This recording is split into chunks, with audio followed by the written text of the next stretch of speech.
play it back. Let's see. Let's just watch us talk on this. It'll be echoes. It was not recording the audio, and now it is. Oh, okay, cool. See, I told you I fucked it up. Hey, so we're starting fresh. did it. We did it. All right, so now you asked. Now that you know where I was rambling to. Well, yeah, I guess I can. The whole organic start totally gone, but that's okay. You know what? This is why I like to, at the beginning of whatever new thing, you fail in front of no one, right? And you make your mistakes. So sorry. Okay, so let's do a recap. Where do you want to go with this? What do you want the end result to be of this whole conversation? Yeah, and we'll get there. And we'll get okay. So that way I could just give cliff notes because I'll ramble like a motherfucker. I want to know. There's a few things that I want to know. One thing is I want to talk about how you got to your magic mushroom experience. Okay. Where that took you, and then where you are now. Because when we've talked in the past, you said that you became a Christian, but like Christian. Okay. Right. And so. All right. So that's like how Christian I kind of want to dig into. And then I also really want to talk your comedy story and extract as much wisdom. Whenever I talk to somebody who is a professional working comic, I want to extract as much information from them as possible because that's what I want to do. Dope. Okay, so let me recap. Started off in born and raised in Kansas. Started off there. Moved up to Chicago. Met my wife there. Did comedy for about 10 years. Then moved here. And how long have you been doing comedy? Period. With pandemic, I've been doing it for 14 years. Okay. And so that's my whole journey. I'm just slowly going north by hopefully. Yes, moving from by the Kansas. time I'm 55, I'll be up in Nunavut, where it's tropical weather when I'm 55.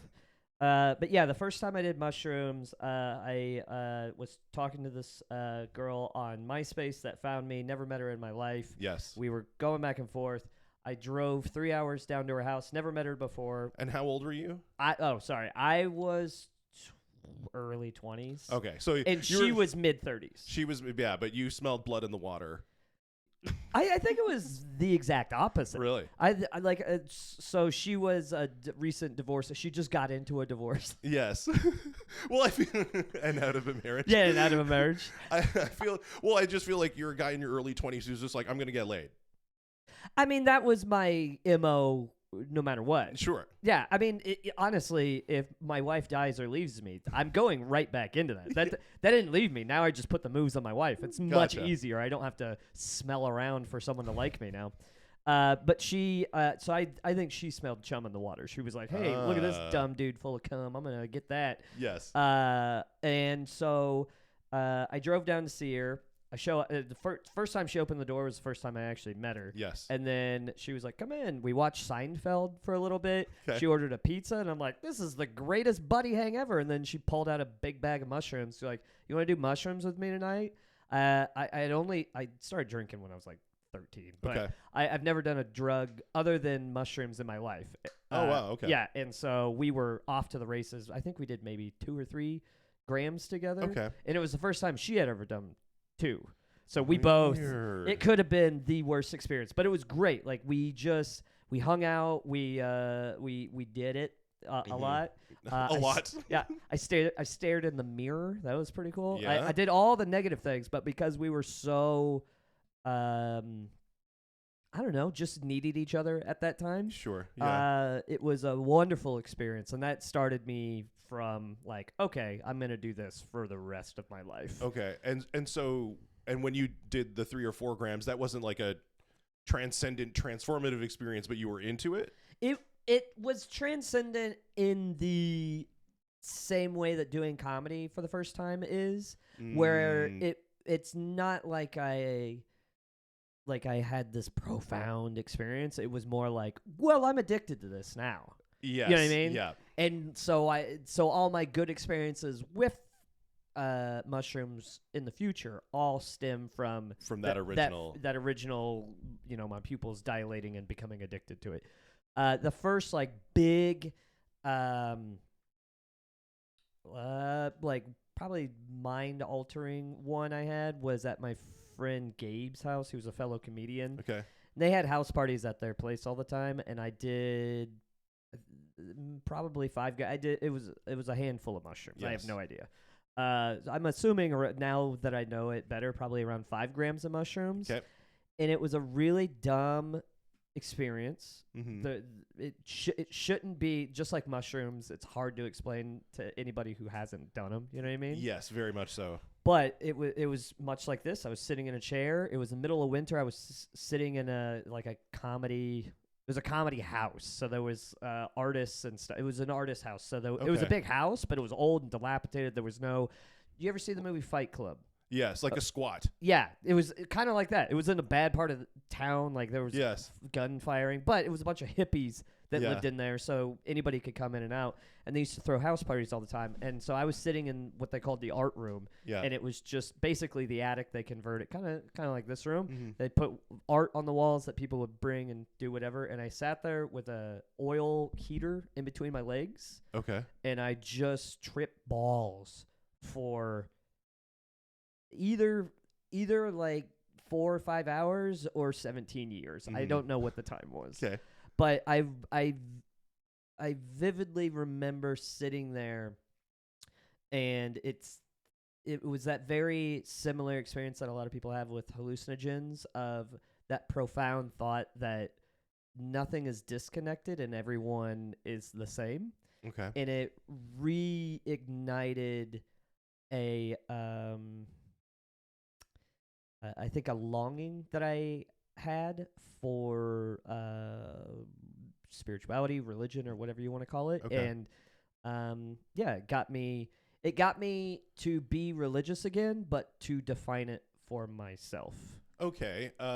So that's a good place. So what was your presume if you're from I'm gonna go on a big stereotype here and assume if you're from Kansas, were you raised Yeah. And I'm gonna probably evangelically Christian. No, I hate those people. So that's not how you were raised. No, I was raised Christian, so I'm Protestant, I'm Methodist. Okay. I technically still, but I don't really go to churches all that much. I was turned off by them when I was a kid because I wanted to be in the seminary. Like in my high school years, I ran a youth group. I used to be a youth not pastor, but like preacher. Like I would give sermons once a month and stuff. I've done that. Yeah. And, well, we both have that same energy. Oh yeah, man. I mean, I will reciprocate all of this, and like when the time comes.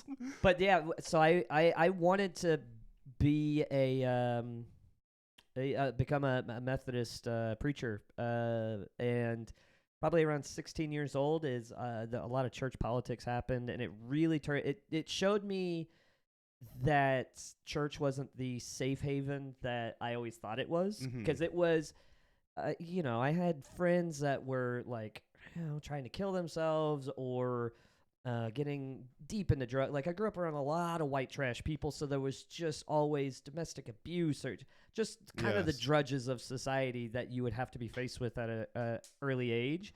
And church was always like a safe haven of like, well, this is where God lives, so all these problems, if they come here, they go there to die. Yes. And then once I got older and started hearing the adults of the church, like, I don't know, the one thing that turned me off is the preacher's daughter. I mean, she was kind of slutty. I think she fucked a dude in the church, like on the pews. She was the preacher's daughter, right? Sure. And I overheard some of the parents just eviscerating a 16-year-old girl. Now, did she do the right thing? No, but out of all places, I thought church was the place to learn to forgive or at least not attack a child. It was just the most turn off thing. There's a thing in what I realized in church is that it seems as though a lot of it runs on shame. It never did. No? Well, I mean, yes, now, but it never did. No, that's not true, because I used to take hot scolding baths after I masturbated. So that's yeah. You know what? Now that I analyze it, yeah, probably. But it's not that way. I guess my relationship now. Well, maybe mushrooms did that. It got rid of the shame of being an animal. That's okay. So now I'm mixing up what I actually believe now. Well, I'm acting like I was an enlightened 16-year-old, and like, nah, maybe I have grown. Well, it's interesting. It's interesting that you say that, because it's funny how a decision that you make at 17, 18 years old will shape the next 20 years of your life. What? What do you mean by that? Well, it did for. Okay, so I guess it's time for me to jump in. Yeah. Which is that. So I have a different background, which is I'm largely from. I bounced around a lot when I was a kid, but mostly in Ontario. Yeah. And then when I was 17, I did 10 grams of magic mushrooms. I'd done 2 grams before, but like nothing really happened. Oh, when you were a teenager? Yeah. You were a cool kid. I was a cool kid. I was also I was a bad kid, but I was not raised religious at all. Yeah. My parents didn't go to church. They didn't take us to church. That wasn't part of my background at all. And then I have cousins who live in London, Ontario, and I went there and I hung out with the cousin that I would hang out with, and we went to his friend's house, who was also the son of wealthy doctors in London. And he basically had the oxymoron. Oh yeah, and he had the entire floor of like a building to himself. He was still in high school, and he had a university student that like subletted a room in his place. What the fuck? And of course, yeah, he dealt drugs. So I'm like hanging out at this guy's house, and like his supplier comes. Like I held like the biggest bag of weed that I've ever held in my entire life, because he was like getting his delivery that day. You're still friends with this guy, right? No. Why? I met him that one time. Man, we gotta call him up. Well, what are you doing tonight? The kids are in bed. You want to hang out? You want to go to London? Yeah, sure. You want to really express our white trash upbringing and get back into it? Yeah, we'll find this guy who's got the mushrooms, because I also want to know what happened during your experience, because for me, I did 10 grams of magic mushrooms, and I remember when they kicked, like I realized they kicked in because I was walking by up these stairs, and it was just a white wall, but the wall looked like a sphere, like a yellow grid sphere. Mm-hmm. Does that make sense? Like that's what it looked like. Was it like a mesh, like this? Yes, that's right. That's what it looked like. Wow, that's creepy, dude. I got a mesh too. Did you really? Yeah, it looked like that, and then I sat in a chair much like this, and it felt like I was looking at like a liquid kaleidoscope for a long time. Oh, I've seen those too. Yeah. And I've actually tried to repeat that on magic mushrooms and never saw it again. Well, you can't force the universe to show you. You gotta wind your way back. I've almost I think I've given up on them, to be honest. I haven't had great experiences since. And even that experience wasn't actually technically great. Because so I'm sitting there, and then for whatever reason, I start thinking about God. And up till that point, I would have described myself as an atheist. Mm-hmm. And these feelings of like, that maybe if there is a God out there, maybe we reject him because we don't like what he has to say. And I started thinking about like Akhenaten, the pharaoh. Have you heard of him? He was like one of the first like monotheistic people. Well, everybody like thinks that's history. What Jesus was actually based on, right? Sure. Or no, that's Osiris. Sorry. Sure, and there's lots of those that the pagan Christ stuff. Although we have evidence that Jesus was real, so we'll ignore that. But yeah, so and then it started to be because my experience didn't come like from inside. It felt like it was coming from outside, where I was having drugs. Like a mirror being like shown up to my life, how I was behaving, because like I was a really rebellious kid, have terrible relationship with my parents, and at the same time like realizing like, oh, like it felt like a rock bottom, like, oh, I'm kind of like a fuck up of a person, but then also feeling like profoundly like loved but like known, like that this like God loved me but knew how bad I was and still loved me. And like that experience, like it like flicked a switch deep down where it's like I believe in God 100%. I don't think I could ever shed that, even if they found like Jesus' body and proved that the resurrection never happened and invalidated all of Christianity. I don't think that would mean that it necessarily mean that a God doesn't exist, right? It means that story wasn't real, but it doesn't mean that our universe isn't created. I got what you're saying. Yeah. On the same level of like, if God is proven not to exist, it wouldn't negate the feelings that you have either. It's not about that's what I always get weirded out religion-wise, is people who take the Bible or just any religion so seriously. In my head, I go, well, the facts don't really matter. It's about what they do to you as a person. I went the opposite way. I had the experience, and then after the experience, I went searching for the facts to substantiate what had happened to me. Well, yeah, because you're coming from a place of what the fuck was that? And Yeah. is there any evidence to it? So you wanna have it solidified, but Yeah. it doesn't need to be it's solidified in you. Oh, 100. Yeah, absolutely it is. But I went like I didn't immediately come to the conclusion I should be a Christian. That came later. Yeah. But as soon as I adopted Christianity, I dove headfirst. Like I went to Bible college and with the intention of becoming a pastor, and only lasted a year because I realized I wasn't nice enough to be a pastor. Well, the funny thing is that probably would make us both better pastors. That we are like, I'm not deserving of this, because not most, but a lot of pastors are as narcissistic as any other comedian I've ever met. You know what I mean?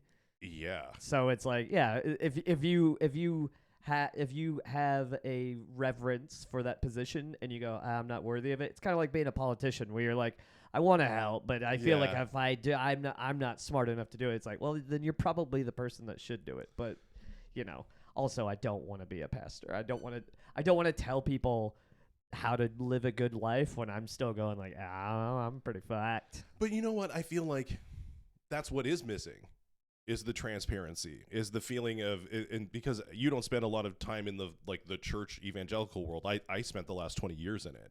And it's once you get to that position, you can't if you show any weakness at all, you're like out of that position. That's why I like AA and NA. Mm-hmm. I've done some benefit shows for them, and people who've hit rock bottom and then found religion, whatever religion it is. Those people make way more sense to me as far as like talking religion with them. Now, some of them go like too extreme because they get addicted to Christianity or Islam or whatever their religion is. But in general, people who've been through the ringer then found some religion it makes more sense for me to talk to them because I'm like, oh, you get it. You get that this is a personal relationship and not a club. Or something for clout. Like God or whoever does not give a fuck about clout. They give a fuck. So you're evangelical. I'm Methodist. Yes. The reason I still claim Methodism, or methodology, I don't even know what it is. The reason I still claim that is because the philosophy of that religion I still very much agree with. It is based on following the methods of Christ. Oh. So it's not necessarily. So you know how like Baptists, their whole thing is like, well, you're not really baptized. Like you need to get baptized because that is really washing away your sins, and you need to be dunked because that's the way Jesus was, instead of it being a symbol or whatever the thing, right?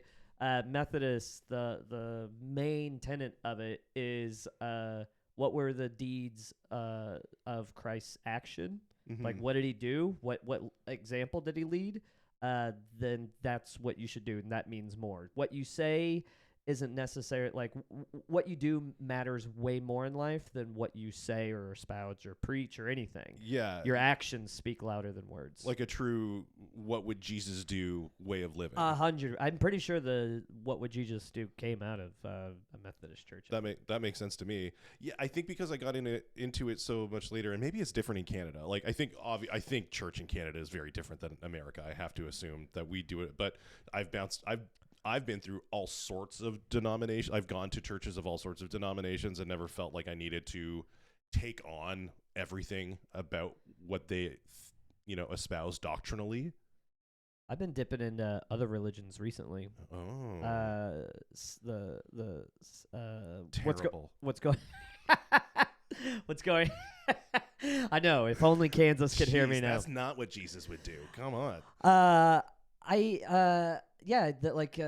What's going on in India with in Canada politics. I was like, what's going on with all that? And I looked into it, and the Sikh religion, pretty fucking sick, dude. They named it aptly. Like I don't know, they're into the biggest. I think I know very little about the Sikh religion, but like Yeah, they have you don't even know how to say it right. It's Sikh. No, it's Sikh. No, it is. No, 100. Wow, I'm I'm eating shit on that one. Yeah, I guess. yeah. Jeez. Dumb idiot. But I'm also a jug meat scene, not a jag meat scene guy. Yeah. Okay. But yeah, apparently the Sikh Golden Temple is somewhere in in India.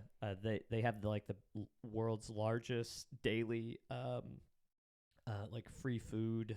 Oh wow, okay. Or whatever. They give out like 100,000 free meals a day. Wow. At this place, and their whole thing is I don't know, very Christian-like, and the more I look into other religions, like I looked into Islam a little bit and stuff, like I like talking to people about it, and the tenets of so many religions are very similar. Yeah, there is a lot of similarities. Yeah, and it's when you start getting in the weeds, and I think my religion that I define now with my mushrooms is like, maybe we should look at where all the Venn diagrams intersect, and that might be the truth of where God lives. You know what I mean? Fair. Where the arguing over the details of, and I'm saying this as a Christian, where I'm like, well, are you going to get to heaven if you don't believe in Jesus? And I'm like, I've done a lot of mushrooms. I've done a lot of prayer.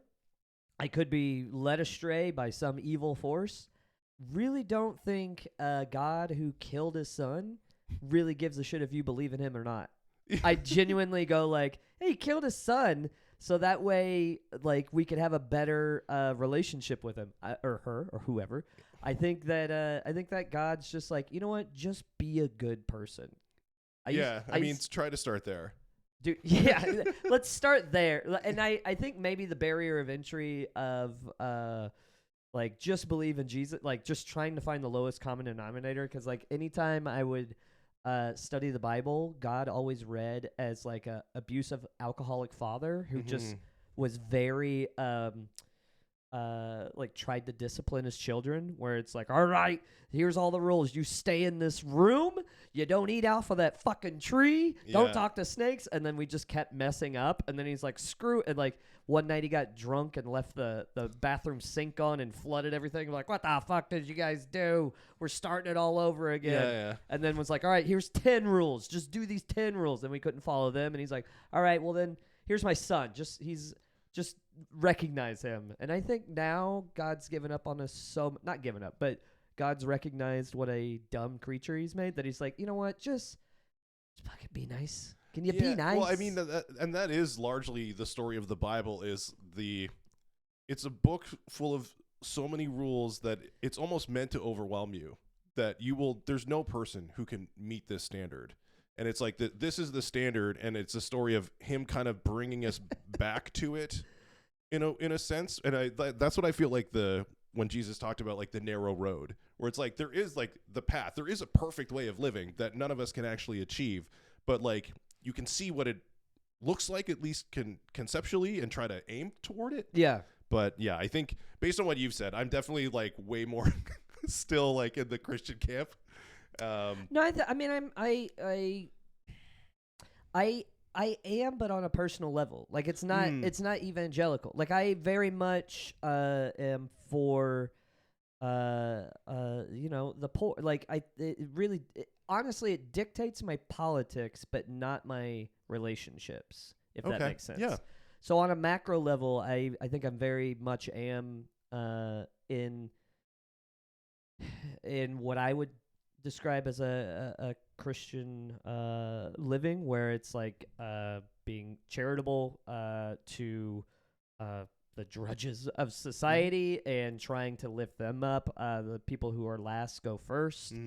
And the loving thy neighbor, like all of the tenets of Christianity, I think really dictate my life, but the way that they get expressed in a relationship are not you need to fall in line behind Jesus or me. It like my wife is atheist is a perfect example. And would I like her to go to church and be Christian? Sometimes, but she's also genuinely, I think she's a better person than me. Sure. So yeah. how am I going to, like, when I talk about walking the narrow path, when I see her already on the path, I go, well, who the fuck am I to tell her that she needs to also talk to God? Well, see, and it's not necessarily like you have to talk to God. The way that I think of it is more, it's, if I was in your position, it was more, I would want her to have that experience of feeling known and feeling loved. Right? Yeah, you can't force it. But that's the fucked up thing. You can't force somebody. No, absolutely you can't. I would want that for them, but you couldn't. But you're absolutely right. You could never force that into them. And Christians say that. They say that, like, oh, it's up to the Holy Spirit. You can't, like, make them convert. That's up to Him. But we do everything else to cajole people into it. Yeah, exactly. Well, I speaking of Christianity and mushrooms, the closest my wife and I have ever gotten spiritually is the times that we've done mushrooms together. That's the time where her humanism and my Christianity intersect. Okay. Because the experiences that we have on mushrooms, like she talks about, she got really high one time. I've been a Sherpa to a lot of people. I've introduced a lot of people to mushrooms. Okay. And my wife is one of them.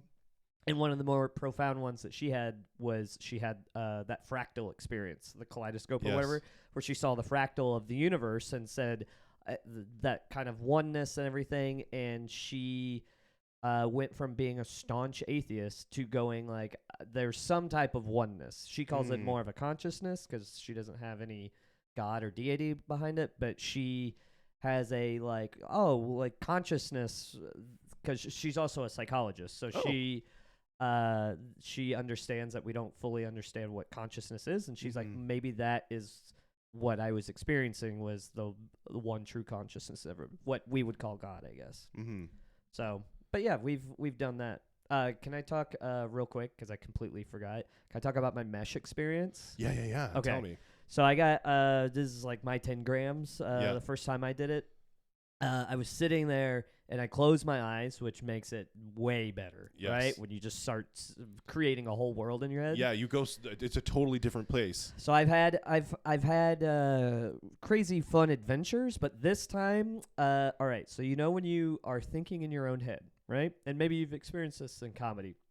While you're talking on stage, have you done your act so much that you can start having a separate conversation while you're talking? Have you been there yet? I've touched it. Yes. Okay. I know what it is you're talking about, where your voice is on auto, your set is on autopilot, and then your mind is free to think of a new tag. Yeah. Or what's that guy doing over there? Okay. Yes. So that experience I had while I was on mushrooms, I was thinking, but then while I was thinking with my inner voice, there was another voice that I was just like, man, it's weird that I'm thinking in my head, but it can think again. And I started almost like a fractal. Or like a house of mirrors. Okay. I started chasing those voices back to go, who the fuck is talking right? Like I was going, who am I? Because when you think of your own consciousness, there's the voice that you hear right now. Yeah. So but you have your inner voice. Yeah, your inner monologue, which is just the inside version of this. Exactly. Okay. But then if you go, okay, who the fuck is that? You mean the thing that thinks rather than speaks? The thing that thinks. Yes. I mean, you have this voice, but in your head. But then if you go, okay, where is that voice in my brain or my consciousness? If you start trying to follow that back, inevitably another like bubble pops out of that, and you start hearing your own voice again. Okay. It was very strange. Keep going, yeah. So I kept doing that, and I kept tracing it back. I maybe went 9 levels deep, where I'm like, oh, there's a fuck another bubble, and then I would start being this voice, and I would like turn around and start trying to find where this voice is coming from, and then I'd become this voice, but then another bubble popped up. So it was like this fractal of my own consciousness happening. Okay. And at some point, I think I was about 9. I don't know. I'm going to say 9. Sure. It's about 9 layers deep. I hit an infinite. All right, this is a weird thing, but it's what it looked like. Did you ever play Mortal Kombat? Yes. Okay, you know the yellow Cyrax guy, the robot ninja? Yes. He shoots a green net out of his chest. Mhm. Okay. It kind of looked like that, but it Yes. was a plane. It was a green net. It was a plane that went off in infinite directions in every way. So it just looked like a carpet Yes. that just went out everywhere, and it was a green kind of electrified net. And I saw one of my bubbles go behind that net, and I tried to push through, and it flexed, and I could feel what felt like every neuron in my brain all fire at the same time, and I could actually hear my brain go zzz, and I got pushed back, and I kept trying. I was so into it. I kept trying to go into it, but every time I could feel my brain go zzz, and I would have to open my eyes because it was such an intense So sensation. you're saying that there was like a element of your own consciousness that you were being, for lack of a better term, physically within that experience of your own mind, physically restricted from. I couldn't get past it, and I talked to I talked to my friend Dale. He studies another religion. It's like an Eastern one. What's Taoism? Is it Taoism where they study like nothingness and they do like breathing exercises and yoga and stuff? Maybe it is Taoism. But he was talking about how the whole point of their religion is to try to meditate and be one with, like, always be present and be very into the nothingness of life. Life is about nothingness because I don't know. He's much smarter. But we were talking about it in the green room of that show, and he started talking about like getting down to the core of nothingness, and I explained that to him, and he was like, you accidentally did on a lot of mushrooms what like whoever the Dalai Lama is. It's Buddhist. Like a Buddhist. Okay, Yeah. I think it's Buddhist, but they have like a thing. He was like that, like the Buddha tries to get to, and he was like, and you just weren't able to get past it, but you went, like, you accidentally were like went as high almost level as far meditating. as you could go. It's like you were basically high level meditating. I'm like, well, I was also very high. I was like insanely high. But it's weird when you're not experienced with mushrooms, you're open to the experience, whereas like I feel like since I've done it afterwards, it's like, oh, I'm going through it, or like I don't know, I'm just, you know why that is? Because you're searching instead of just letting each trip be its own thing. 100%. My friend Emily had the same thing, because I told her I had another time where I actually met my soul, and I saw the angel part of my soul and the devil part of my soul. Okay. And it was kind of like that. It was another 10-gram thing. Yeah.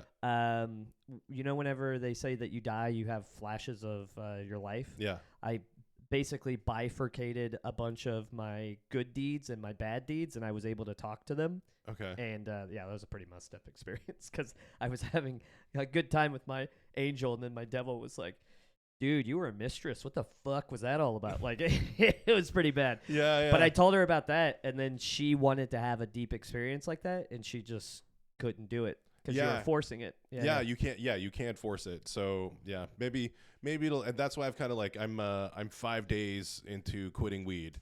So I'm just like, I'm stepping back from all of it. Next time you do mushrooms, do 2 grams, go on a walk, and have no thoughts other than I want to have a good time.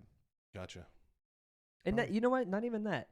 I would say, let me rephrase that. Go on a walk, like be with somebody or go somewhere and say, all I want to do is get to this physical place.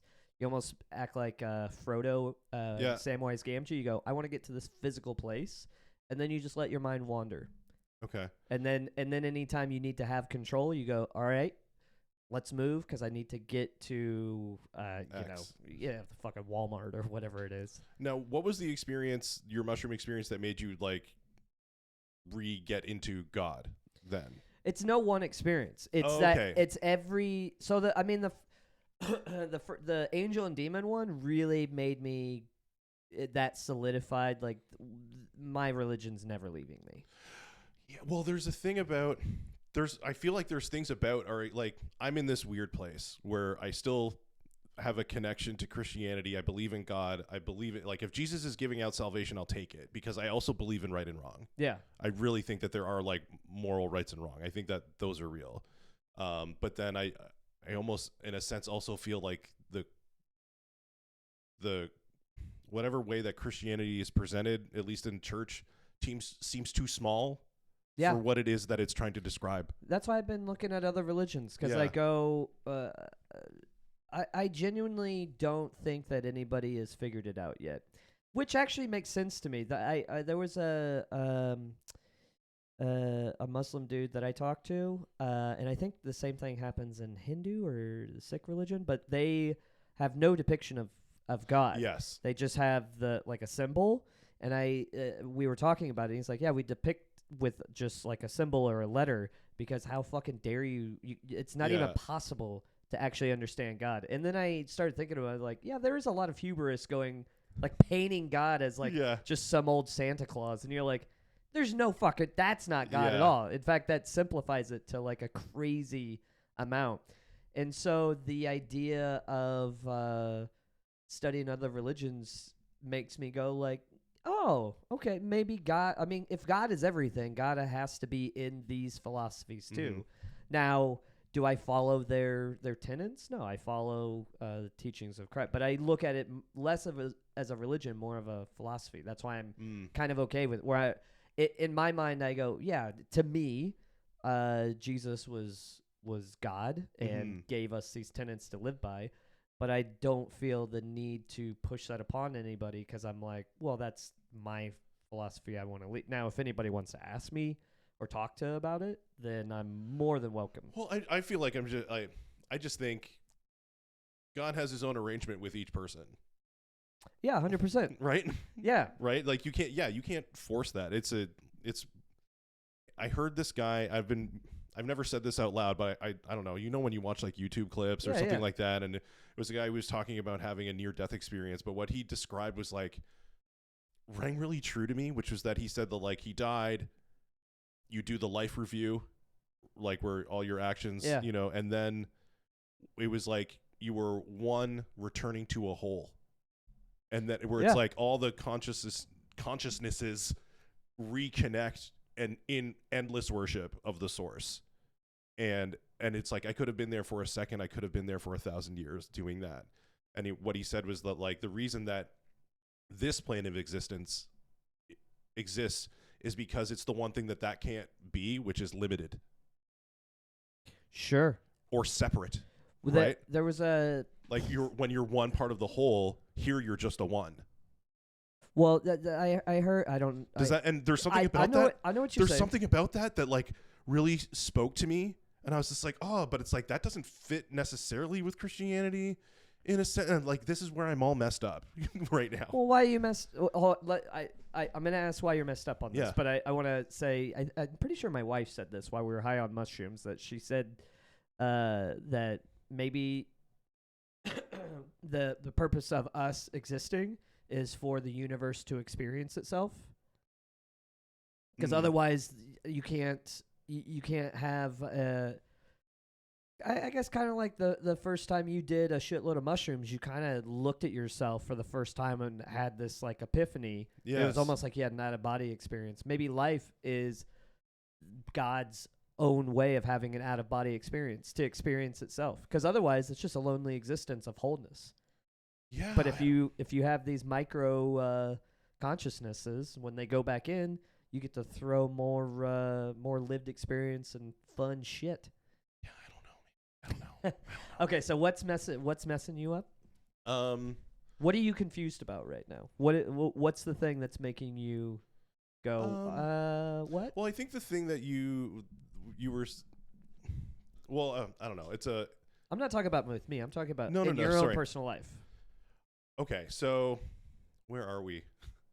I was super church, like up until, so I started doing comedy in June 2021. Mm-hmm. And literally a month before that, I was like playing guitar on stage in churches. Like I went to Bible college. I taught in the youth group. I was a youth leader. I was like deep into it. And then but there was this growing disquiet about it too, and there in the sense of like, I don't know, were you ever into Jordan Peterson? I feel like if you like Jagmeet, you might hate him. Yeah, I kind of do hate. I mean, I know who he is though. I've seen Yeah. a lot of his stuff. I'm a very curious person, so I Well- look into stuff just to go like, how do I feel about this? So- Yeah. Well, I mean, I was really into the first iteration of Jordan Peterson, which was he was opposing Bill C-16, which I think if you actually look at what he was saying made sense in terms of his Before he criticisms went of the off bill. the Yeah, handle, and to like when he returned from benzos, I feel like that's a very different guy. And the first guy was the make your bed, become a better person, and he was kind of like, he wasn't a Christian, but he was also kind of going at atheists too. yeah. Right? Like you shouldn't be so sure. And it was in a sense of like the God that he presented seemed bigger than the one that I was given in Christianity. Where it's like in Christianity, it's like you're praying for miracles and you want God to intervene in these little areas and like he's your little genie to do what you want. Whereas like It seems what is it? very selfish. It seems very selfish and also like a God that like when you think about how big this universe is and whatever force was bigger than that to create it, like what does it need miracles for when it could literally manipulate the events in time? Right? Like you don't need a miracle when you could just orchestrate everything the way that it's supposed to be. Or at the same time, there's this, I can't believe I'm quoting it, but like the Joker in The Dark Knight, chaos is fair. Where we live in a reality where the worst and the best can happen, and it can happen to anyone at any time. So I think you're at I feel like very much you're going down a very similar path that I had to go down, but I just did it, 15 years earlier. Yeah. Where you had a lot of, I don't like throwing this around because people have always made it with negative connotation, but you've had a lot of dogma, which is just rules. But here's the thing though, is because of the rebellious teenager that I was and the crappy household that I came from, the church became my new home.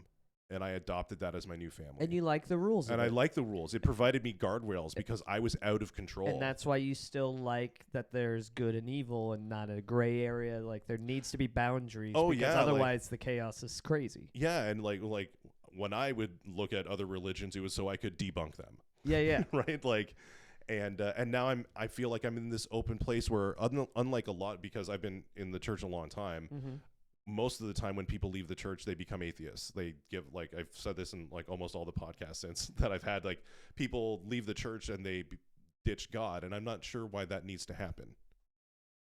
I think it's because people can't separate like the shit that like happened in my church.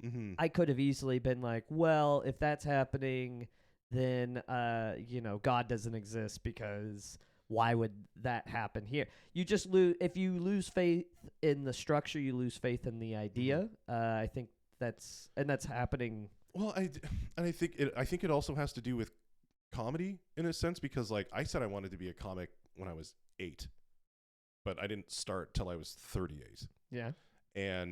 But it was like I feel so sure that this is what I'm supposed to be doing. I almost feel like I was called out of the church to go do this. And I feel, and I'm at this place where it's like, I'm 40 now. And I see all these pastors go down for this, that, or the other thing. And I'm realizing like the people who we entrust aren't capable people. And it's like, I don't know. I feel like I'm in this place where I'm doing it. Like I'm taking control of it for myself. I have a question. Yes. Do you think God is determinate or do you think God is chaotic? Do you have free will or not? I think we have free will. So how do you justify you thinking that you got called out to this or that you should be on this path? If you have free will, then you shouldn't be doing anything. Well, yeah, that's fair. I think that's the biggest blessing. I remember getting in trouble in Sunday school asking this. If we have free will, then does God have any say over our lives? And I genuinely think it's never been described to me by a preacher or any holy person to refute this. But I think the greatest gift that was ever bestowed upon us was our own free will or consciousness, because in a way, it that's out of everything, our own free will is the thing that lets me in my soul go like, oh, we are a part of God. Like how the Holy Spirit goes through everybody. It's what other thing in the universe has free will outside of God? Well, as far as we know, just us, right? I think when you said what you just said, it conjured the verse, everything is permissible, but not everything is beneficial. And I think that we are made in a certain way where if you act in one way, it's chaos, and when you act in another way, it's blessing. Well, but I'm not saying that there's not a good way and a bad way. Yes. I'm saying just the idea of free will. So you're saying that God, in your mind, God says you need to go down the good way. Like I'm making it, and so like there's a path that you need to walk down, or else you're fucked. Or is it here's like basically giving you just an open field and go? That's the way I look at it. Is like you get dropped in an open field, and God goes, "Hey, try to do good." And then it's just you fucking run. I guess if it was another way to say it was the church was my home and I was a child in that home. And then when I went through like I feel like I'm already redundant on my own podcast, but like when I went through like a severe depression and came out of that and realized like I'm stepping into what I should, like I'm going back to this, who I should be, what I because I thought it was music for a long time. And then I'm at a loss. You've really like stumped me, I feel like. I don't know why. Well, that's fine. But I feel, anyway, I'll go back to, I feel like that was the home. I was in that home, and now I've moved out. It's almost like it's time for me to go and go and do it on my own. Why am I letting pastors kind of influence or say what you should do or what? I don't know. That's wonderful. I'm going to get back to this because Sure. I'm very interested at the phase that you're in right now. That feeling of, oh, I should be here, I should be doing this. How much of that is a design of God, or a design of you being the purposeful life that needs to be led, or how much of that is just your own ego? And I feel like it's the last two, to a degree. Because I struggle with this a lot. That I genuinely don't think if I was going to lead a perfectly purposeful life that I would do any of the shit that I'm doing now, other than the minute things that I do day to day. So giving money to charities and homeless, helping out, like quietly helping out friends and strangers, being a good husband, being a good father. Like, I think those are the things that matter. And then all the shit that I go, I need to be a better witness and be bigger with comedy. I'm like, I've done enough mushrooms that I go, all that shit's my ego. If I was leading a perfect life, I would be farming somewhere and just helping, like spending my time being a charitable, quiet person and learning to kill my ego. I think it's more, what's the life that you lead that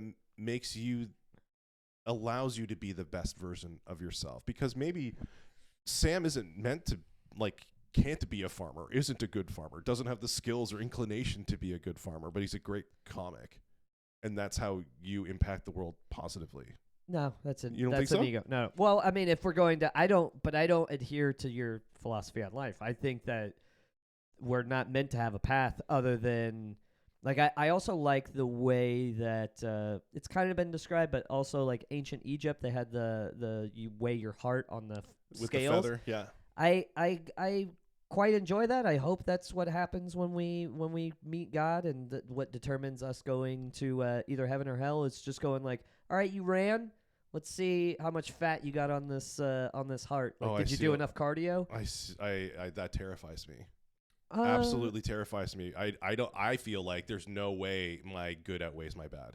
No, that's why I rely But on here's Jesus. the thing. Well, but okay, but that's the perfect thing, and that's why I like the idea of why I still believe in Jesus is because the philosophy and idea and deity of Jesus lets me know that if that is a weighted thing where it's like, all right, do you have more evil or good on the scale? Makes me feel like Jesus either puts his finger on the scale of good or that good is means way more than bad deeds. Okay. Because that's that whole argument in church that I don't disagree with. But it does make me go like, you get into those arguments of like, what type of good God would let Hitler go to heaven if he believed in Christ and stuff. And the only way you can justify that is that good deeds far outweigh bad ones in the life. In the long run? Yeah, or just in people's lives in general. Like, and you kind of, I don't know if this is true, but anecdotally, I think when someone's wronged me, my pettiness holds on to it, but once it means, like, it stays in my brain, but it means far less than when someone's fucking helped me out of a tight. Like, what I've needed, when I was, like, homeless and needed a place to stay,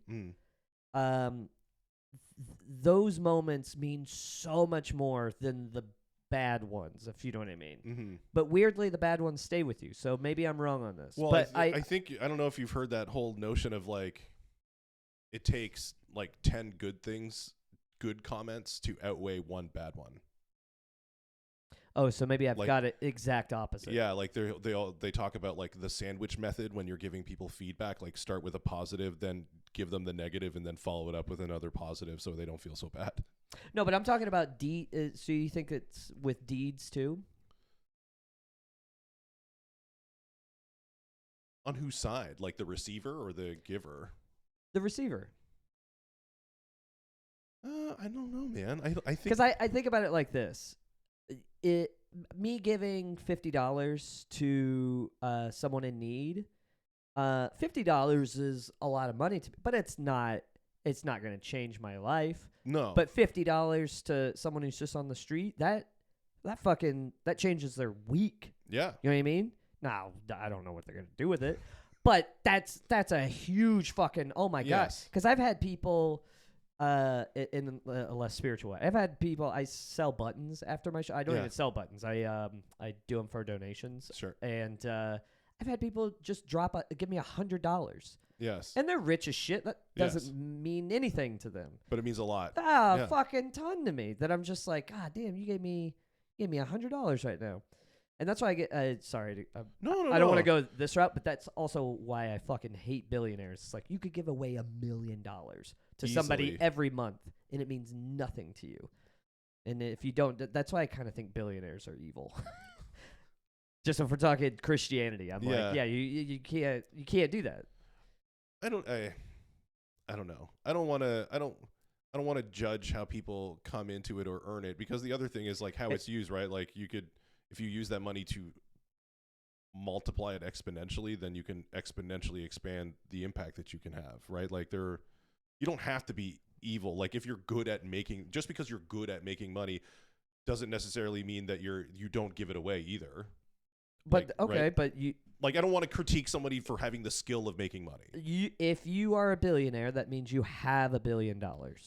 Well, not necessarily. I mean, it could be you have the stock or you have it in assets. Okay, right? but like, okay, fine. If you're a billionaire, you have $100 million.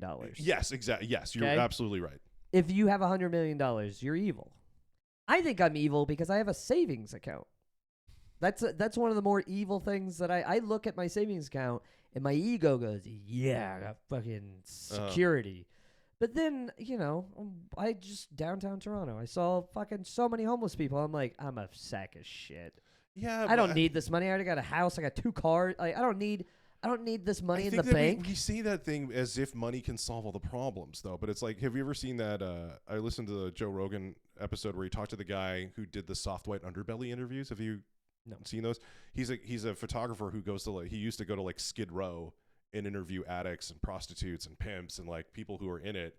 And he says, it was like the amount of, like, if he interviewed over 1,000 people who were drug addicts, he said like maybe 4 were managed to get out of it. Okay, and those 4 people, like the amount of resources you would need to throw to make a homeless drug addict out of that, it would.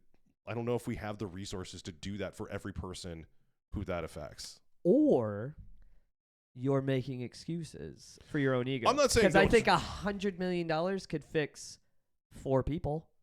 Okay, okay, yeah. Invest it, sure. And you don't need that. Though they don't need that for. I've got multiple thousands. I don't need that money. I like it, but my ego likes it. You know who needs that money? Your daughter. Do you have a son or a daughter? I don't know. I just made it up. But yeah, but she's a daughter. Yes.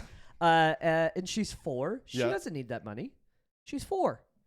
She will need it later, but I can make more money. You know who needs my thousands of dollars now? Some fucking homeless mother. Yes. You know what I mean? Like, so, and I go back to the tenet of Jesus that it's easier for a rich man to pass a through the eye of the needle. Yeah. Yeah. Honestly, Jesus is the reason that I'm a fucking borderline communist. That guy was woke as shit. Yeah. I have it on my first album where I grew up an hour away from the Westboro Baptist Church. Oh, wow. Yeah. Okay. Or no, sorry, 2 hours away. Those people. So you've been there? Yeah.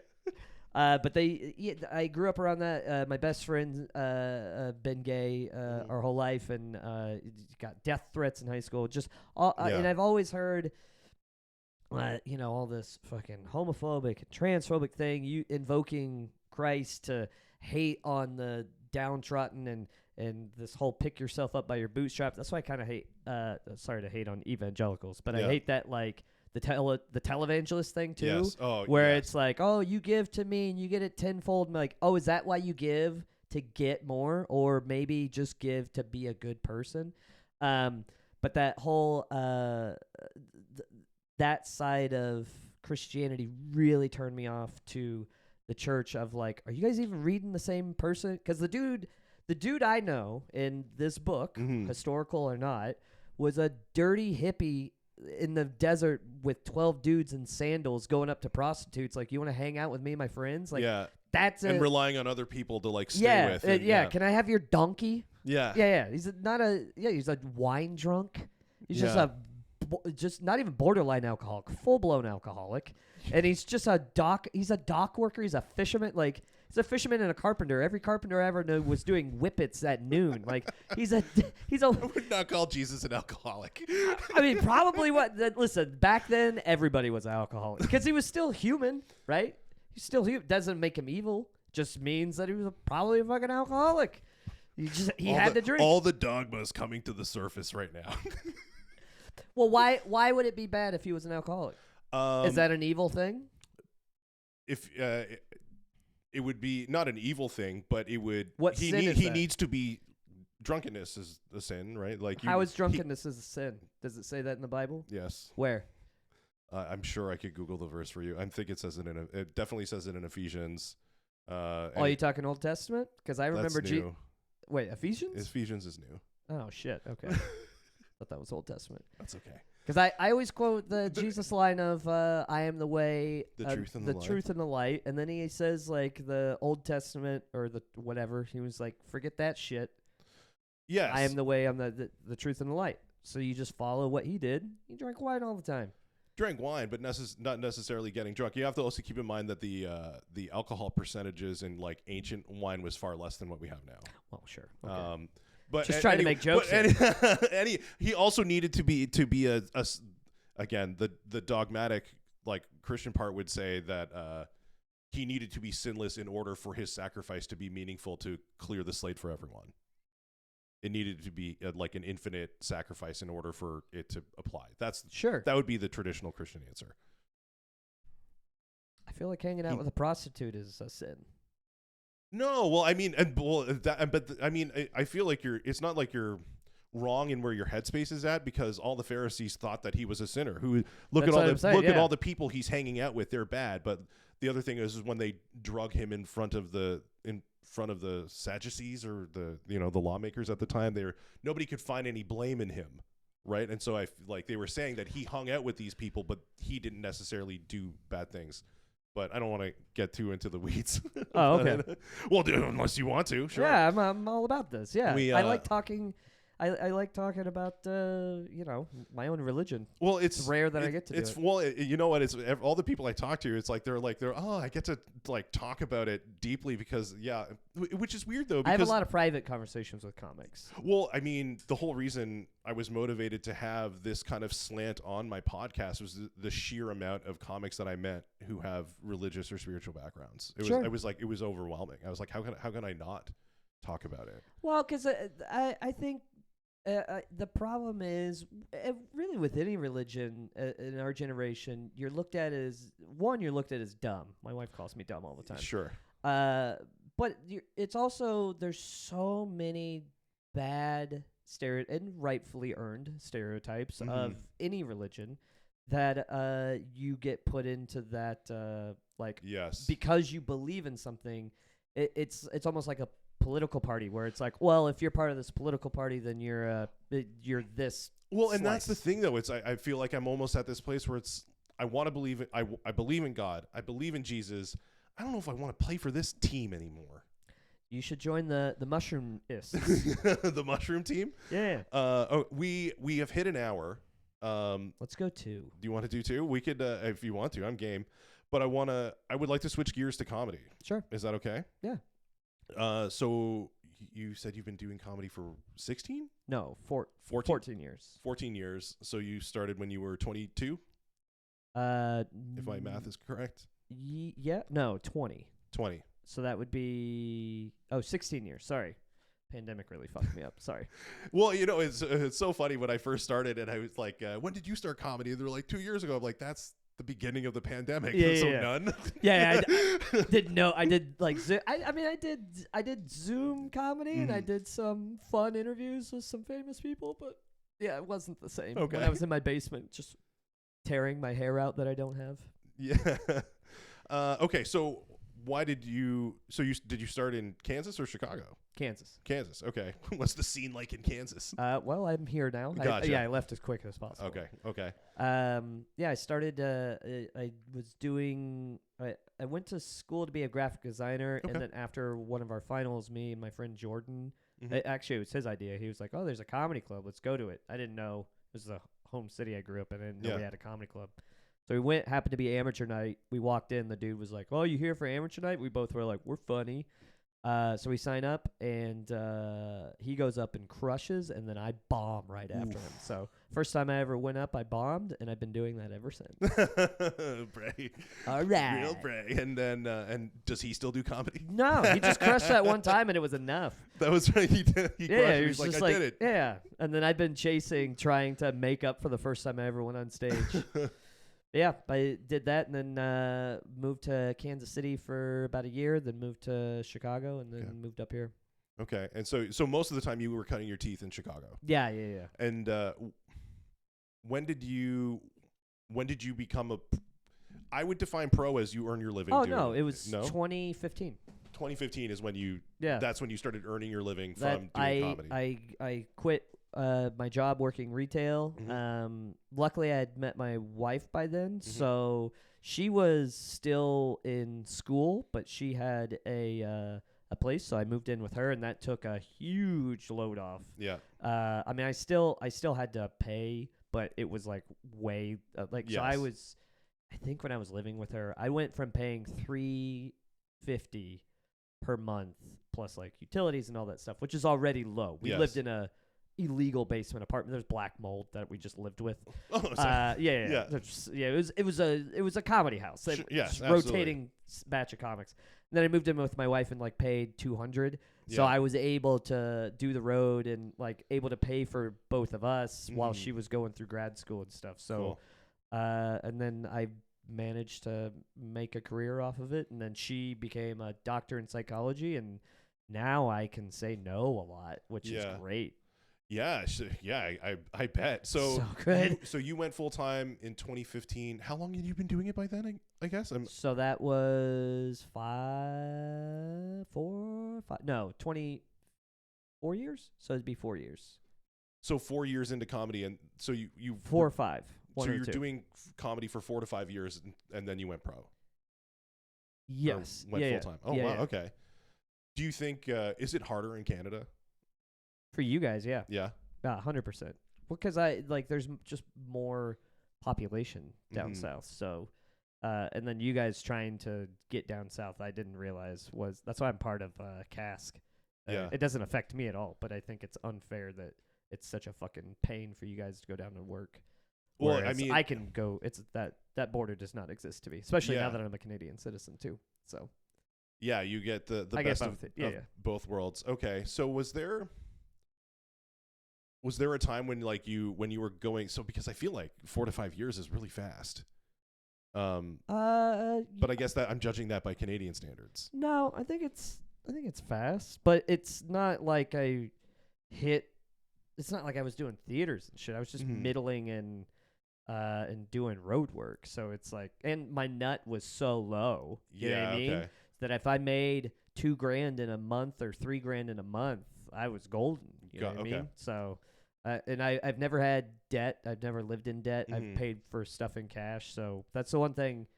I'm frugal. Like I give away my money too much to people, but I don't spend it on anything else. You're not frivolous. Yeah, I'm frivolous when it comes to someone asking me for help. I'm like, yeah, whatever. But that happens so rarely, as opposed to someone buying just shit all the time. I've never really given into that's what I do. That I spend capitalist stuff. I just like it's because you're trying to fill a hole that can't be filled with anything other than looking deep down inside your own God, buddy. I know. Your own God. God, that's terrifying. My God would be bad. Your God can't be bad because your God is my God, but it all has its own individual vessel to experience itself. You kill your ego, you get rid of that bad side. Yeah. Because then you get to be in the one consciousness, buddy. I want to go back to comedy. You love talking this spiritual stuff. Yeah, of course. Yeah. Was there anything that you learned in writing, or because I feel like again, this is totally selfish, ask is because I just want to become the best comic I can be. And when did you feel like you were getting better? What did you learn that helped you be like, oh, I'm kind of, because I find it's really hard to write and generate material that I'm happy with, that I want to invest the time into expanding and then expanding it and making it worthwhile. I think I saw a clip. I can't remember. It was the story you were talking about your brothers and finding the porn in the ceiling. Oh yeah. That's a great story. Thank you. And then yeah, great bit. Absolutely love it. You should check it out if anybody. Follow me. Follow Sam on all of the platforms. Sam Norton Comedy, huh? But did it just come with time, or were there techniques that you learned, or when did you feel like you were kind of getting into your flow? Do you have a process for writing? This is a very vague question. I know. I'm trying to get at what can I learn?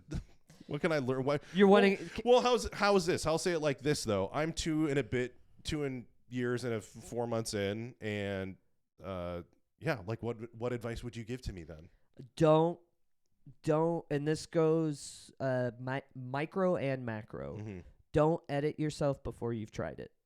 Okay. So on the micro level, like writing, a lot of times you'll write stuff, and then while you're writing, you'll go, I shouldn't say that, or I can't say that, or I might be looked at, or whatever.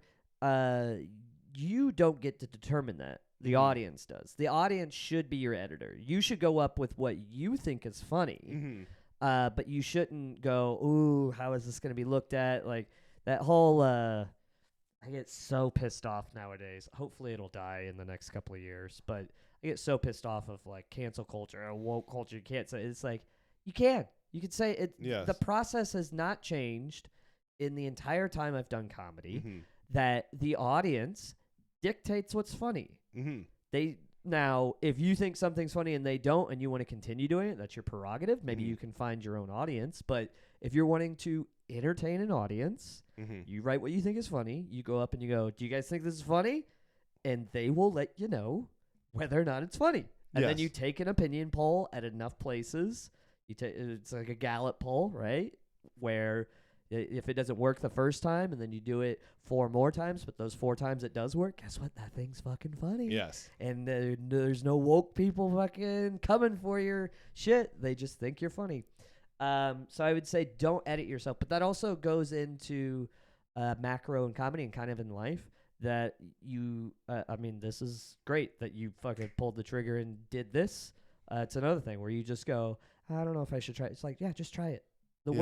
The worst thing you can do is fail, and who gives a shit if you fail? Because we all die anyways. So what else are you doing with your life? Failing, to me, is much more fun than nothing. Well, yeah. Now, succeeding is great. I would love to always succeed. Yes. But failing is much more fun than...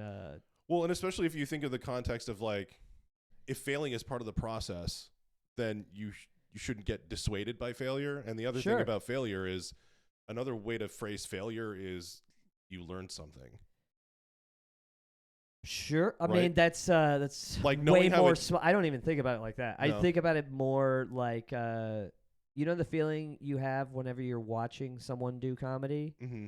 And sometimes you get enjoyment out of it, but there's others times where you're like, fuck, I wish I was on stage right now. Yes. That's like, fuck, I wish I was on stage right now. That's doing nothing.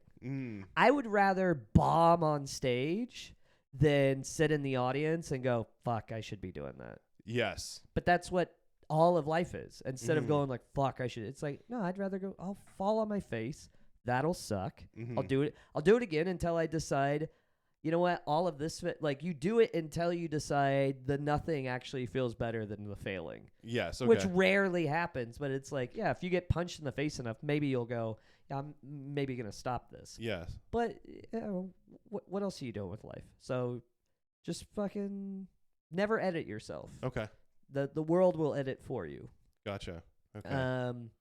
And then to, like, find your voice, I don't know if there's a way to get there other than just keep going. Like, that's honestly what separates a working comedian from a non-working comedian is willpower. So you know how being a comedian, have you had people ask you like, oh, what made you want to be a comedian? Yes. Okay. You know how the true answer is that you're not the funniest one in the room ever. You're actually just an addict. That's really all that separates us, and people don't really understand that we're not, like, my brother is the funniest one in my family. My brother Scott, yes, the one that found the porn, he's the funniest one in our family, but he's not an addict. He doesn't need the attention. He doesn't need to be on stage. I have this, my brother Ryan, who's 2.5 years younger than me, I think is one of the funniest people I know, and he has zero desire to do it. You're an addict. Yes. That's the thing that separates comedian. But beyond that, so that's the thing that separates you from a regular person. The thing that'll separate you from a non-working comic, and you'll see it as this goes on, people will start peeling off. And some of the people you're like, okay, they should have fucking stopped a long time ago. Yeah. But then other people you'll look back, some of my best buddies that I started off with in comedy, I look back or I go back and I see them or whatever, and we'll be talking. I'm like, you're still funnier than me. Why what happened to you? And it's just willpower to where you just, if you fucking beeline. And I'm sure some of my friends who are much more famous, whenever we hang out, like, what happened to you, Sam? It's like, well, they had more willpower. I wanted to be happy in life. So I think that's why I don't want to say stagnated, but that's why I'm struggling to find the ability to move to the next level because I'm, sounds bad if I say weighted down, but it really is what it is that true success, to find it, you need a lot of luck, but beyond that, you need an insane, not work ethic, but just like an insane addiction to work that I just do not possess. My famous friends that I've seen like go up the ladder and really make it to then like fucking peak, I've seen how they live their life, and I don't want to fucking do that at all. I like working. I don't like being on fucking work. Like, yes. you like. There was I'm not gonna name names, but there was a guy that I toured with for a while, and we would drive from one gig to the other, and we wouldn't just have a road gig. We wouldn't have, we would have like 3 hours in between gigs, right? We're driving to the next gig. I'm in my head going, oh, we're traveling. We're hanging out. We're traveling. hanging out. Yes. This motherfucker pull out a laptop, tickety-tack. Getting to work. Working, editing, doing shit. And I've seen that so many times where it's like, oh, I thought we were hanging. And it's like, the hang does not exist.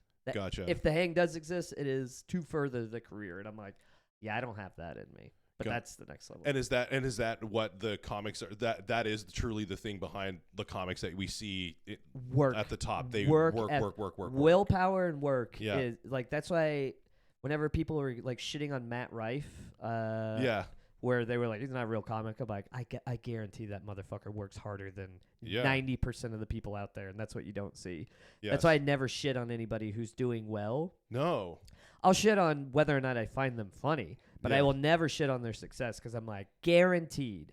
I personally have not met a single person that has gotten a sustainable career. Now, opportunities, that's part of the luck part. Yep. I've seen people get opportunities that they were not ready for, or fuck them because they're not a good person or not funny.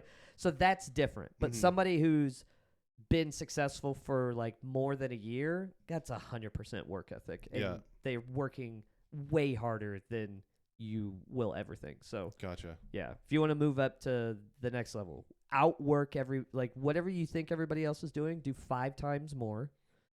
And just have the willpower to just never give up, and you'll just see people. That's my thing. I have a really strong willpower. My work ethic is terrible, but my willpower is unbelievable. You're sticking with I've driven so many miles. I've done insane things to do work, and because I'm able to do that and power through and not give up, I've seen people peel off, and I somehow have what I consider a semi-successful career, whereas other people who have more talent than I will ever own. Well, I don't know if my goal is fame, but it's more like I just want to be able to be free, right? I want to be like, do comedy, have a podcast, be able, right? Like, I don't want to have my 9 to 5. That's really like my big thing. And then once you get up to the next level, that won't be enough.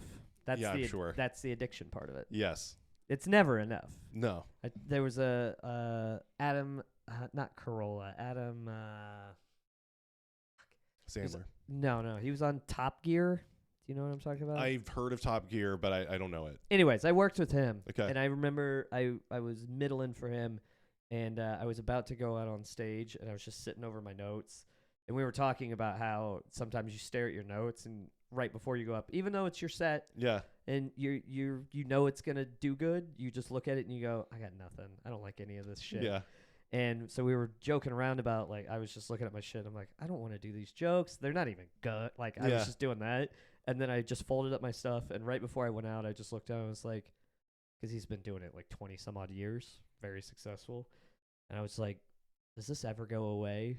And then he went, Sammy, not only does it never go away, it's probably going to get worse. And that's what I had to go out on the stage with.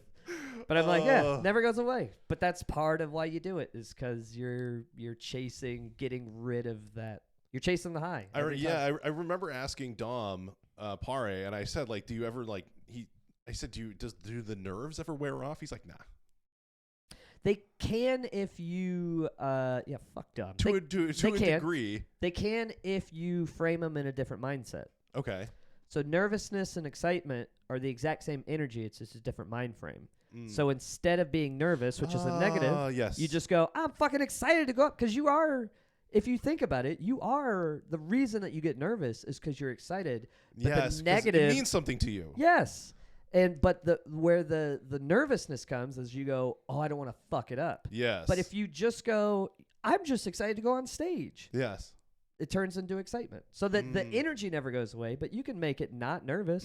You could just say, oh, man, I'm fucking excited. And then you go out with a better attitude, because you're like, now the nerves might start if you start fucking bombing. Yeah. But at least the first emotion that you give out to people is fucking hell yeah. Yeah. I'm doing this again. Yeah. Yeah. I have a comedy mentor, and he's like, you should think of it as like you get to go unwrap your present. Yeah. right? Like you get to do your for that one 10, 15, 20 hour set, whatever.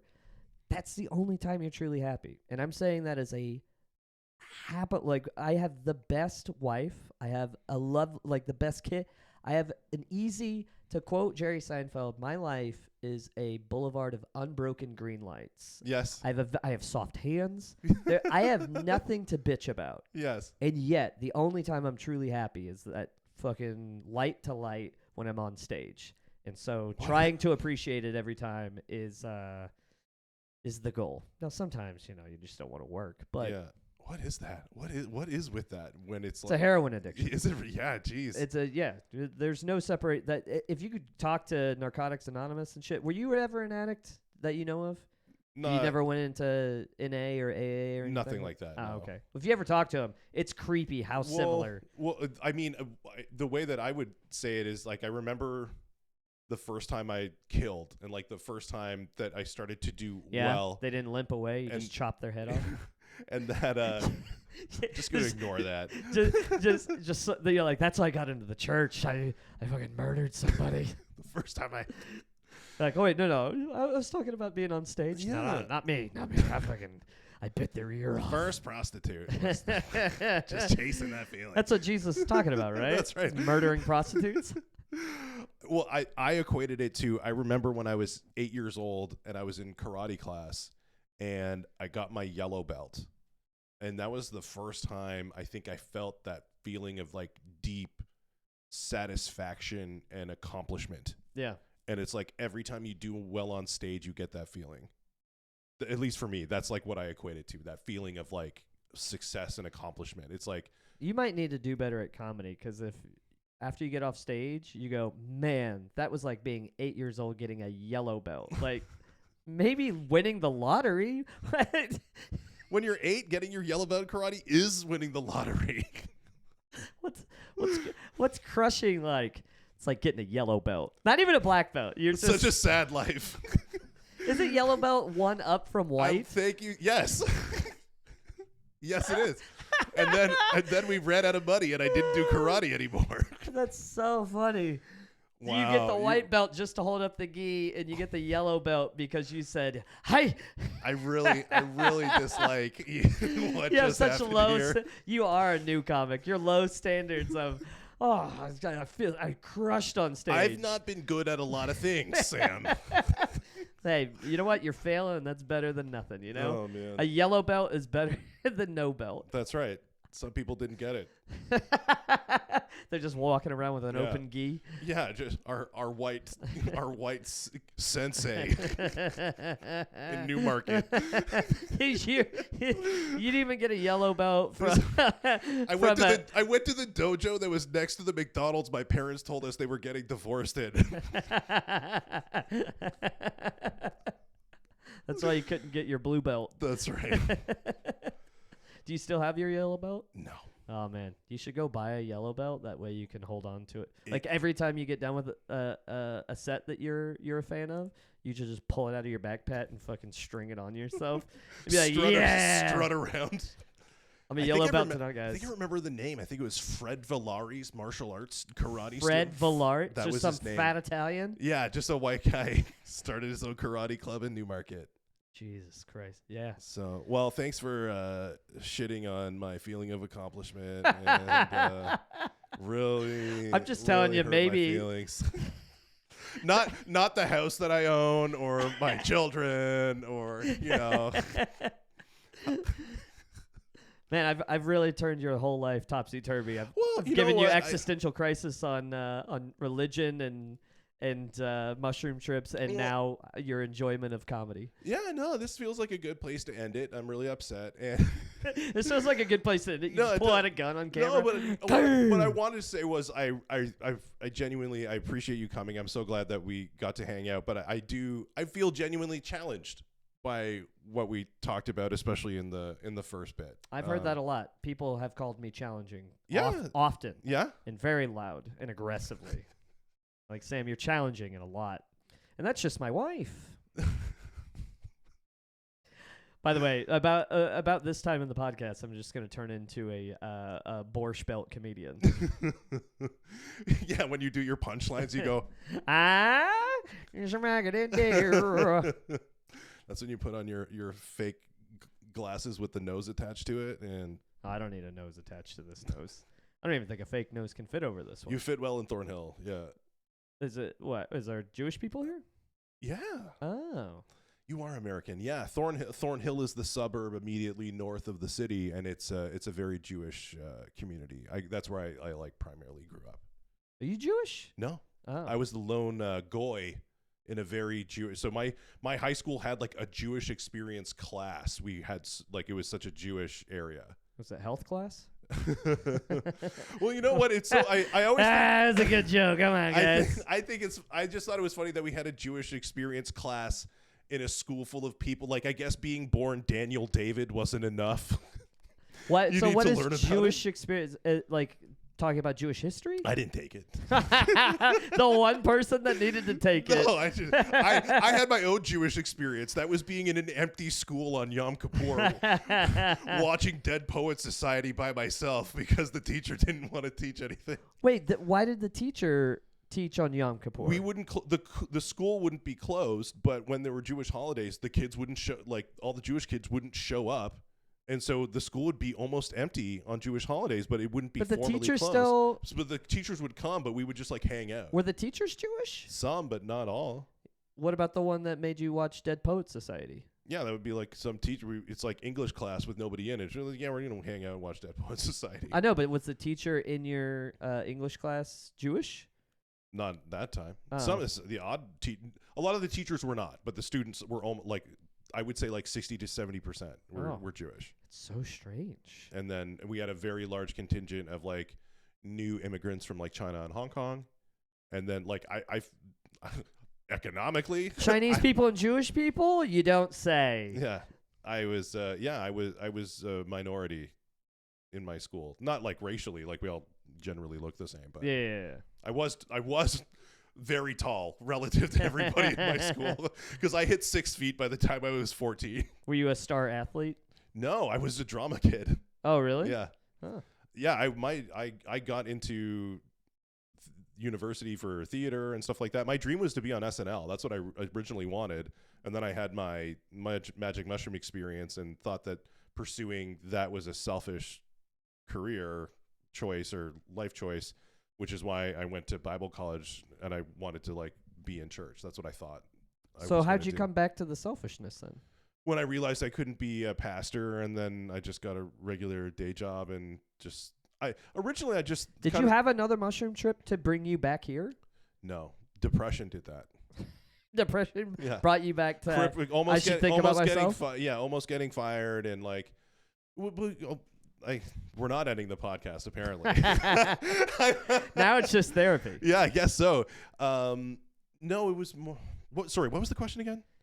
Well, if mushrooms led you to the church, what brought you out of it? Because this is strange because this is the exact opposite of myself. Yeah. So mushrooms got me out of the church and into myself, but it got me deeper into my faith, where it seems like something happened to bring you out of faith and back into comedy. So I think it was a confluence of things. So my whole thing was like my home life was so chaotic and crazy. All I really wanted was to my own family to not be like that. Like I wanted to have a stable family. I wanted to like that was my real dream was to have the family that I wasn't able to have. But then you get there and you're 35, 36 and you realize that life, the job that you need to do to maintain that life is a prison, and you feel like you're trapped in your own life. Yeah. That's and then I was there were a few things like I got a pretty bad kidney stone, and I was on Percocets for like 6 months, and I found myself like even after that was resolved, I found myself craving that euphoric feeling. The hell you say? Yeah, and I was at this point in my life. My second daughter was born, and I found it's 7:30 at night, and my house is quiet. Everybody's in bed. And I've got like 5 hours to kill by myself with nothing to do. and smoking weed seemed like a great way to feel content with life. And yeah, I don't know, I just felt this growing disharmony in myself. And and also so at the church that I was at before, and like I said, I always thought music was the thing. I always had this image in my mind, I got to make an album, I want to do music more seriously, but like I never loved it enough to like practice or write songs or try hard at it. And then at the church I was going to, I was playing music by Canadian Christian standards at a pretty high level, and we hired a music pastor from the States, and he was like signed to Sony Music, he was on The Voice, like he was a real successful musician. Mm-hmm. And working with him, I'm like, oh, that's what somebody who loves music and is into music is really like. Yeah, that's what that's what the success actually looks like. And I realized like, oh, I'm really just a hobby player. And then so I was depressed. I had a lot of things happen. I had an incident with my father that led to us we haven't spoken in like 3-4 years. Sorry. Yeah, and I was depressed for a year going into the pandemic, and then I almost got fired from my job, and that just made it even worse. And I don't know what happened or what facilitated me. I think me knowing that I needed to get into comedy feels like the thing that happened, because I was watching that Jim and Andy documentary. Have you seen it? Where Jim Carrey has that line where he's talking about his father, where he said, I learned that you can fail at what you don't love, so you might as well do what you love. Yeah. And that I said it less eloquently earlier, but yeah. And that kind of hit me in the face. Like, oh, it's time. It's time to, I've been holding off. Like, I've been told my whole life from people that you should do stand-up comedy. And like, I was always afraid to, because like when being funny is like, because pre-comedy, I'm always thinking of jokes. How can I make a joke in every situation, no matter how inappropriate the situation is for a joke to be made? I'm always thinking of jokes. I was always the funny person. And but when that's part of your identity, it's not something you want to fail at.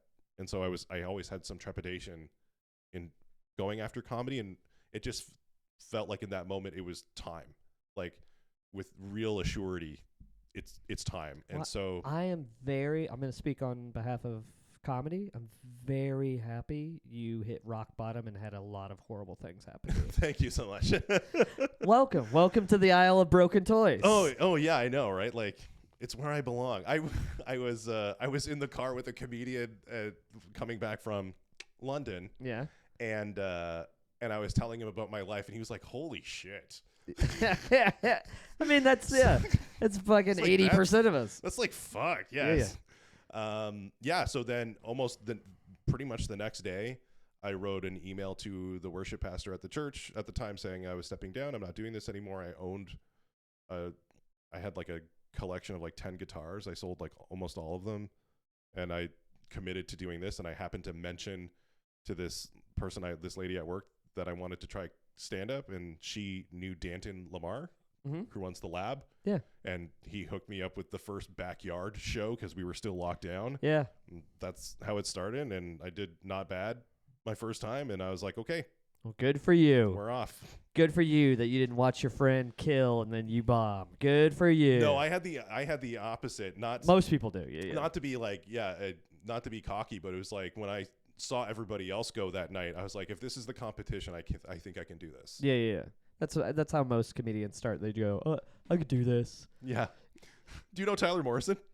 Yeah, of course. I told him a joke. I said when I was like, you actually inspired me. I saw him open host for Tim Dillon. This was just before the pandemic. Tim Dillon was in Toronto. And I saw Tyler. I said, you inspired me to get into comedy. He's like, really? How? It's just like, yeah. I said, you know what? I could do better than that guy. Yeah. I think I've also made a lot of comedians happen on my touring. Everybody went, this fucking guy's doing comedy. All right. He liked that joke. It was good. But, Tyler's actually super funny. So yeah. Oh, he's actually super funny. I get it. You're very. You know what? Let's face it. You and I do not run in the same comedy circles, so I don't see you a ton. We're in the same city. Well, we're all the same people. We are all people. That is We're true. all same comedians. We're all in the same circles. You're a part of it. I am a part of it. Yeah. So I don't know what you're talking about. Slowly but surely. Yeah. I truly do to end on the determinism we talked about earlier. Maybe if there is a determinist and God's pushing you somewhere, I think coming over to comedy is a nice area to be for someone who's also wanting to be a good person, because in comedy, just like church, you have fellowship. And through Jesus, you get to experience the people probably who need you to be around more and to be a rock for them, because comedians are, a lot of us are fucked. And it's because you have such an anchor of a life that you built before this, and you're in a good place. Maybe part of your depression is needing to be somewhere around and to help people out, as opposed to bring people down. Yeah, you know what? And it's funny that you say that, because I feel more at home with these people. Yeah, because they're all dirtbags.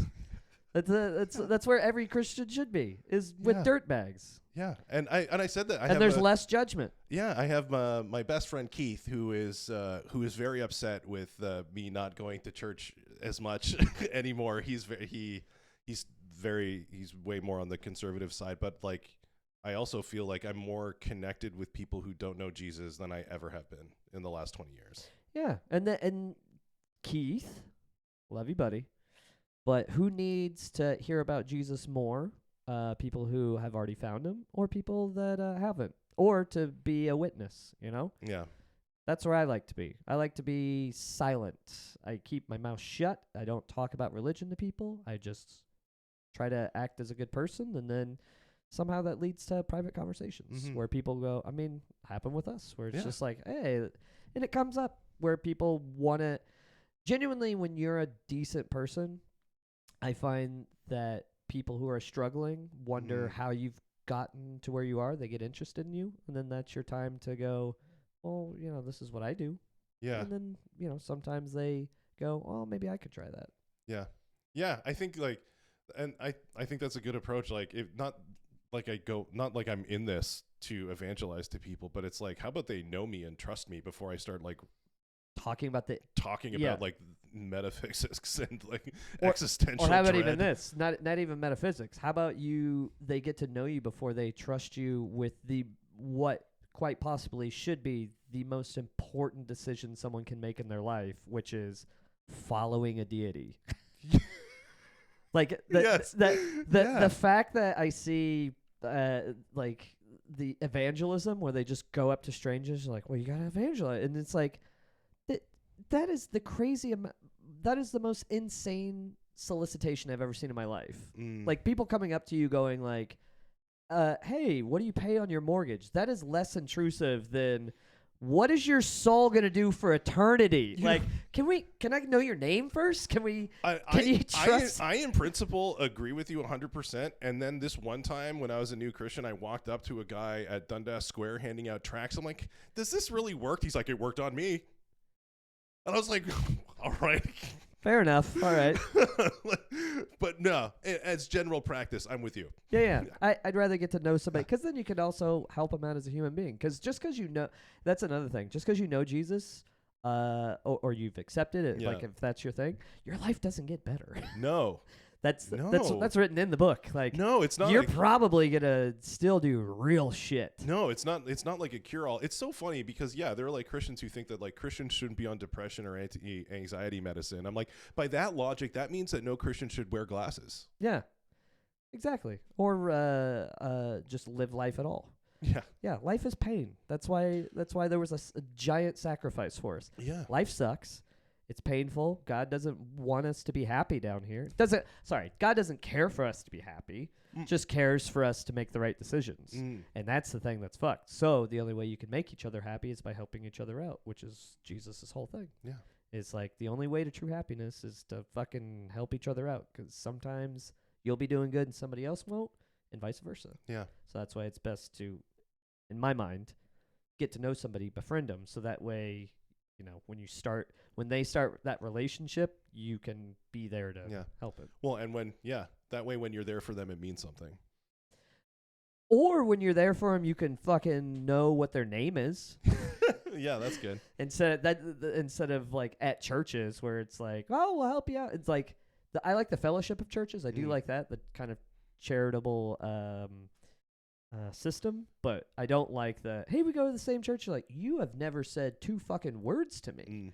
We just happen to go to the same church. Like I don't know who the fuck you are. Yeah. I don't know what you're doing behind closed doors. Are you going to Catholic? Are you going to Catholic churches and touching boys? I don't know what you're doing over here. Yeah. Yeah. But comics, you know exactly what they're doing most of the time because they say it on stage. Yeah. You're like, wow. Okay, so you went to a rub and tug place 5 minutes before. All right. Well, at least I know what you're doing now. Yeah, I'm going to sterilize the mic now, and we're going to have a good show. Yeah, well, I'm going to sniff it, and then I'll sterilize it. Going to lick it twice, and then... That's not a sin. You can lick mics. Sam, I think we're going to end it here. Thanks so much for coming, man. This was great. Appreciate it. No, thank you. Thanks for coming. I'm glad that it's not recording. You piece of shit. I hope you guys enjoyed the third podcast we started. Yeah, the third. Yeah. All right. Thanks for ending my podcast. Bye, everybody. Bye.